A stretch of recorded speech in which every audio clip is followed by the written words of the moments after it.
परमात्मा का दिया ये जीवन परमात्मा के चरणों में अर्पित करने हैं केवल कर्म, फल की इच्छा नहीं करनी। शांति और आनंद का यही है मार्ग। जी हाँ, आइए मंगल की इस प्रभात मिलकर करें अर्पण, अपने चित्त को करें शांत। 6:11 AIR FM गोल्ड 100.1 मेगाहर्ट्ज पर मंगल की मुक्ता आपके साथ है। सुप्रभात। भक्ति प्रेम की पराकाष्ठा ही तो है। ऐसा प्रेम जो बोला नहीं जा सकता, बताया नहीं जा सकता और न दिखाया जा सकता है। ऐसा दिव्य प्रेम अनुभूति का विषय हो जाता है। ऐसे ही प्रेम की, सत्य की, अहिंसा की शिक्षा और ज्ञान दिया भगवान महावीर ने। आज महावीर जयंती है और आज के इस पावन दिवस की आप सभी को ढेरों शुभकामनाएं।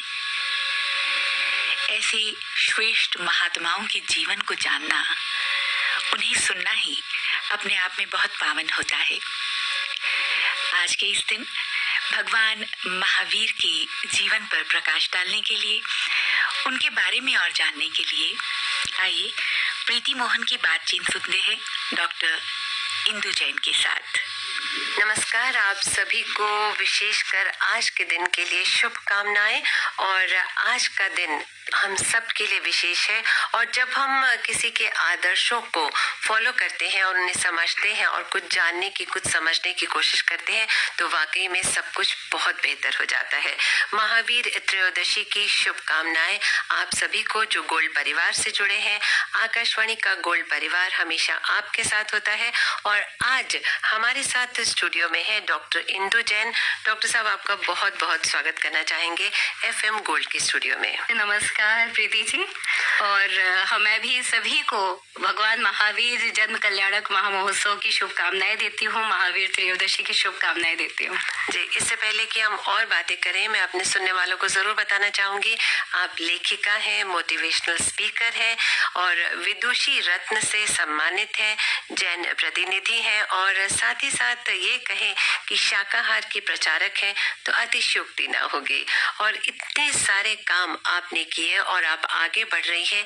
एक विचार को लेकर जब हम आगे बढ़ते हैं तो कुछ जिंदगी में हासिल करने की जो तमन्ना होती है ना, वो बिल्कुल होती है इंदु जी।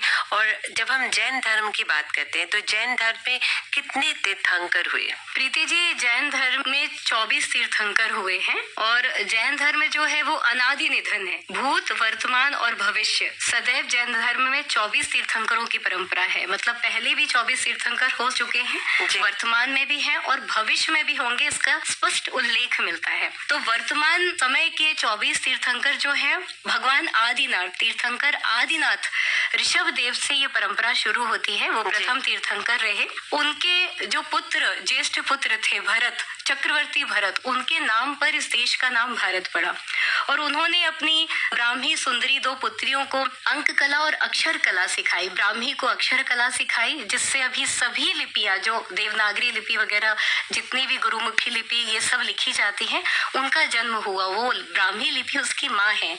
और सुंदरी को अंक कला सिखाई, यानी गणित कला सिखाई। और उन्होंने साथ साथ जो पहले कल्प वृक्ष होते थे, उस कल्प वृक्ष की शक्तियां क्षीण होने लगी तो मनुष्य को ये था कि जीवन यापन कैसे करें। भगवान आदिनाथ जो थे, उन्होंने 80 कृषि, विद्या, वाणिज्य और शिल्प यानी सैनिक कर्म, लेखन कला, खेती करना, ज्ञान प्राप्त करना और व्यापार करना और मूर्तियों, भवनों आदि का निर्माण करना, ये सारी कलाएं सिखाई ताकि जो मनुष्य है वो अपना जीवन यापन कर सके। आदिनाथ ऋषभ देव से प्रथम तीर्थंकर से परंपरा शुरू होती है।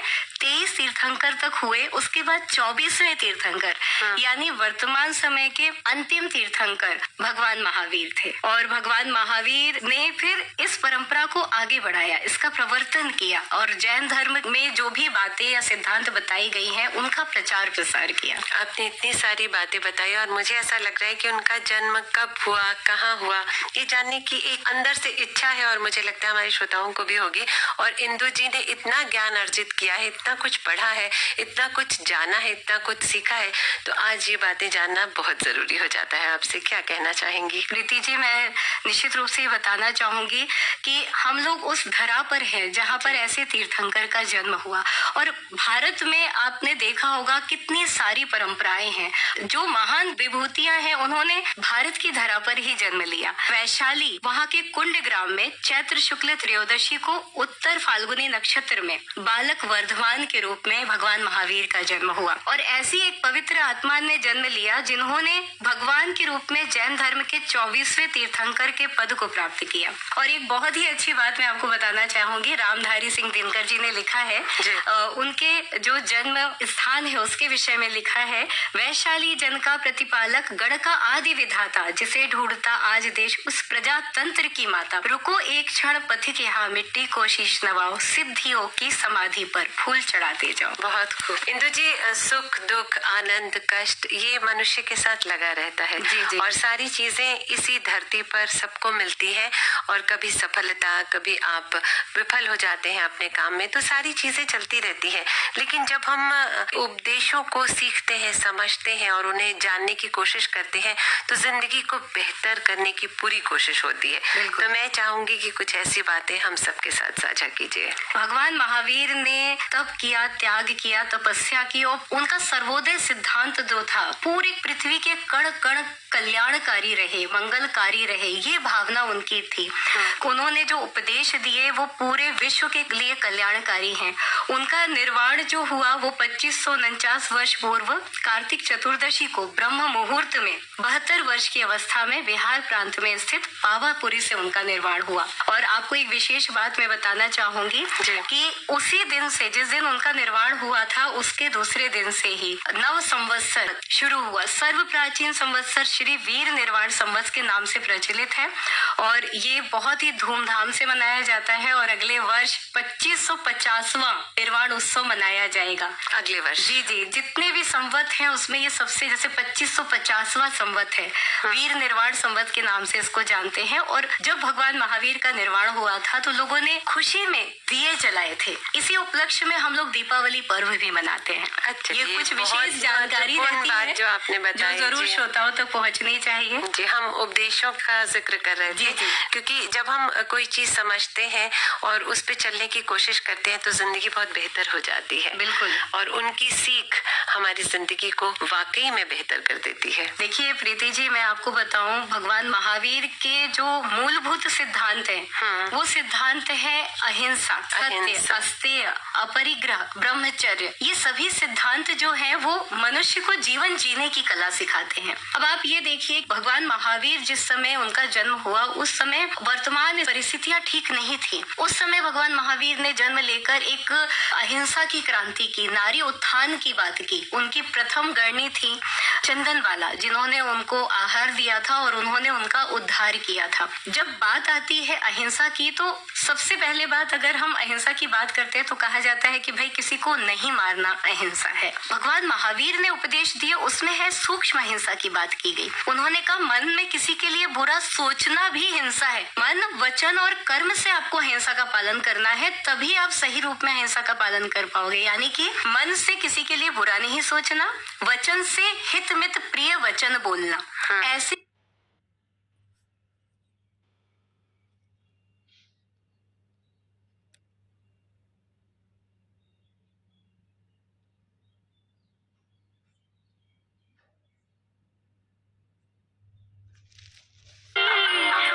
भगवान महावीर ने उपदेश दिए, उसमें है सूक्ष्म अहिंसा की बात की गई। उन्होंने कहा मन में किसी के लिए बुरा सोचना भी हिंसा है। मन, वचन और कर्म से आपको अहिंसा का पालन करना है, तभी आप सही रूप में अहिंसा का पालन कर पाओगे। यानी कि मन से किसी के लिए बुरा नहीं सोचना, वचन से हित मित प्रिय वचन बोलना।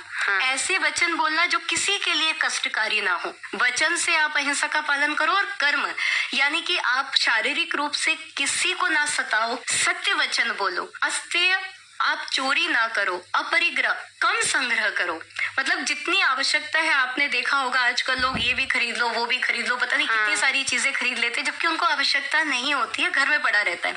तो भगवान महावीर ने कहा अपरिग्रह का सिद्धांत अपनाओ। मतलब जितनी आपको आवश्यकता है सिर्फ उतना ही, उससे अधिक नहीं, क्योंकि अगर आप उससे अधिक लेते हो तो किसी के अधिकार का आप हनन करते हो। बहुत प्यारी बात आपने कही और मुझे लगता है कि अगर हम इन बातों को समझे तो हमारी जिंदगी बहुत बेहतर हो जाती है। और अक्सर इंदु जी सोच जाते हैं, अगर कोई हमें कुछ कहता है तो हमारे मन में ये भाव अवश्य आता है कि उसने हमारे बारे में ऐसा कहा, मतलब सोच भी नहीं होनी चाहिए आपकी। तो ये सोच को भी अगर आप रखते हैं तो वो भी अहिंसा है। अगर हम अपरिग्रह के सिद्धांत को अगर हम अपनाते हैं तो हम समाज में एक रूपता ला पाएंगे। मतलब अगर हम अच्छे से रहना चाहते हैं तो हम दूसरे को भी उठाएंगे और हम नारियों का सम्मान करेंगे। अगर हम ब्रह्मचर्य की बात करते हैं तो हम नारियों का सम्मान करेंगे, पुरुषों का सम्मान करेंगे, सबको एक अच्छी दृष्टि से देखेंगे, कभी बुरी दृष्टि से नहीं देखेंगे। तो ये सब जो उपदेश है ये अपने आप में बहुत ज्यादा जरूरी है। सबका सम्मान करना ये बहुत जरूरी है और अगर हम इन बातों को समझे तो हमारी जिंदगी बेहतर हो सकती है। जैसे मनुष्य की बात करते हैं, प्रकृति है, जीव जंतु है, उनके संरक्षण के लिए भगवान महावीर ने कौन सा मार्ग दिखाया है? आप हैं तो ये जानना बहुत जरूरी है। बिल्कुल प्रीति जी, देखिए अगर धरती पर सिर्फ मनुष्य नहीं है तो हम उनके कल्याण की बात नहीं सोच सकते। तो भगवान महावीर ने हर सूक्ष्म से सूक्ष्म जीव जिसको आप माइक्रोस्कोप से देखते हैं, जो आंखों से नहीं दिखाई देते, ऐसे जीवों की रक्षा की भी बात कही है। आप देखेंगे जितने भी हमारे घर में जो परंपरा है वो हम लोग पानी छान कर पीते हैं, रात्रि भोजन नहीं करते हैं, शाम को ही भोजन कर लेते हैं और चलने में 4 हाथ आगे देख कर चलते हैं कि कोई चींटी वगैरह तो नहीं है, कोई जीव वगैरह तो नहीं है। भगवान महावीर ने कहा कि पृथ्वी, जल, वायु, वनस्पति और सूक्ष्म सूक्ष्म जीवों की भी रक्षा करना मनुष्य का ही कर्तव्य है, क्योंकि मनुष्य श्रेष्ठ है, सर्वश्रेष्ठ है। भगवान महावीर ने कहा सव्वे जीवा भी इच्छन्ति जीवियोम न मरित जिंदु, अर्थात संसार के समस्त प्राणी जो हैं वो सुख पूर्वक जीना चाहते हैं, मरना कोई भी नहीं चाहता। तो सभी को अपना जीवन प्यारा है तो हम उसको जीवन जीने दें, हम क्यों उसके जीवन का हरण करें। कहा जाता है जगत में जीव कितने हैं, किसी को अन्न मत लेखो, सभी को प्राण प्यारे हैं, किसी पर जाल मत फेंको। भगवान महावीर की अहिंसा यही बताती है, किसी को कुछ दे नहीं सकते तो केवल प्यार से देखो, तो केवल प्यार से देखो, केवल प्यार से देखो। ये बहुत प्यारी बात है और मुझे ऐसा लगता है कि अगर हम यही थोड़ा सा सोच लें तो जो भी परेशानियां, जो भी दिक्कतें हैं वो सारी अपने आप दूर हो जाएंगी। मैं चाहूंगी कि चलते चलते हमारे श्रोताओं के लिए कुछ ऐसा कहें जैसे हम कहते हैं कि विश्व शांति के लिए भगवान महावीर ने एक राह दिखाई है, ऐसी कोई बात हमारे श्रोताओं के लिए। अगर मैं बताऊं प्रीति जी, अनेकांतवाद का सिद्धांत अगर पूरे विश्व का हर व्यक्ति अपना ले, वो करता तो है अनेकांतवाद के सिद्धांत पर कहीं ना कहीं चलता है, क्योंकि बिना अनेकांतवाद के सिद्धांत के व्यक्ति सर्वाइव ही नहीं कर सकता, अपने परिवार के साथ नहीं रह सकता, देश समाज किसी के साथ नहीं रह सकता। अनेकांतवाद का सिद्धांत कहता है कि आप ये दृष्टि रखो कि मैं ही सही नहीं हूँ, मैं भी सही हूँ। और जब आप ये दृष्टि रखते हो ना तो आप दूसरे को सम्मान देते हो, दूसरे को एक मौका देते हो, अवसर देते हो। आपने देखा होगा परिवार में भी मतभेद होते हैं, ऑफिस में भी मतभेद होते हैं, जहाँ जाओ तो ये मतभेद को समाप्त करने का सबसे अच्छा तरीका है कि मैं ही सही नहीं हूँ, मैं भी सही हूँ। मैंने भी आज बहुत कुछ सीखा। जी, इसकी दृष्टि अगर पूरे विश्व में आ जाए तो निश्चित रूप से विश्व शांति संभव है। ये जितने भी भ्रष्टाचार, अनैतिक व्यवहार या हिंसा और लड़ाई झगड़े हो रहे हैं ये सब खत्म हो जाएंगे, क्योंकि किसी को यहाँ से कुछ भी लेकर नहीं जाना है। खाली हाथ आए हैं, खाली हाथ जाना है। बस एक चीज हमारे साथ जाती है, वो है हमारे कर्म। और भगवान महावीर ने यही कहा कि आप भक्त नहीं, आप भगवान बनने की चेष्टा करो। आपके अंदर परमात्मा है, आप तप, त्याग, साधना, तपस्या से खुद भगवान बन सकते हो, मोक्ष को प्राप्त कर सकते हो। कितनी बड़ी बात है प्रीति जी कि भगवान महावीर ने कहा कि मेरे भरोसे मत रहो, मैं तुम्हारा कल्याण करने नहीं आऊंगा, मैंने अपने जीवन का कल्याण किया, तुम्हें अपना कल्याण करना है। तो इसीलिए हमारे यहाँ जो पूजा भी होती है ना, हम लोग जब पूजा अभिषेक सब करते हैं, जन्मोत्सव मनाते हैं, रोज जो पूजा करते हैं उसमें यही भावना भाते हैं कि हमें आपके गुण मिले, हम आपके जो आपने गुणों की प्राप्ति की, तप, त्याग, संयम किया, वो हम भी कर पाए। हम कभी भी ये कामना नहीं करते कि हमें घर मिल जाए, गाड़ी मिल जाए, बंगला मिल जाए, ये आकांक्षा बिल्कुल भी नहीं होती हमारी सारी पूजा में और हमारे मन में। हम लोग यही भावना बांधते हैं कि जितने भी हमारे 24 जो तीर्थंकर हुए हैं भगवान आदिनाथ से महावीर, उनके गुणों को हम प्राप्त करें और हम भी एक दिन मोक्ष पद को प्राप्त करें। क्या बात है, उनके गुणों को प्राप्त करें, और ये बहुत ही महत्वपूर्ण बात है इंदु जी। और इतनी अच्छी बात के साथ आपको बहुत बहुत धन्यवाद करना चाहेंगे कि आज के विशेष दिन आपने समय निकाला और इतनी बेहतर बातें हमारे श्रोताओं तक पहुंचाई। इंदु जी बहुत बहुत शुक्रिया, और चलते चलते पुनः महावीर त्रयोदशी की ढेर सारी शुभकामनाएं आप सभी को, और इंदु जी आपको भी धन्यवाद प्रीति जी, हमारी तरफ से भी महावीर त्रयोदशी की ढेर सारी शुभकामनाएं।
बजकर 39 मिनट और 53 second AIR FM gold 100.1 megahertz पर आप जुड़े हैं मुक्ता के साथ, सुन रहे हैं अर्पण।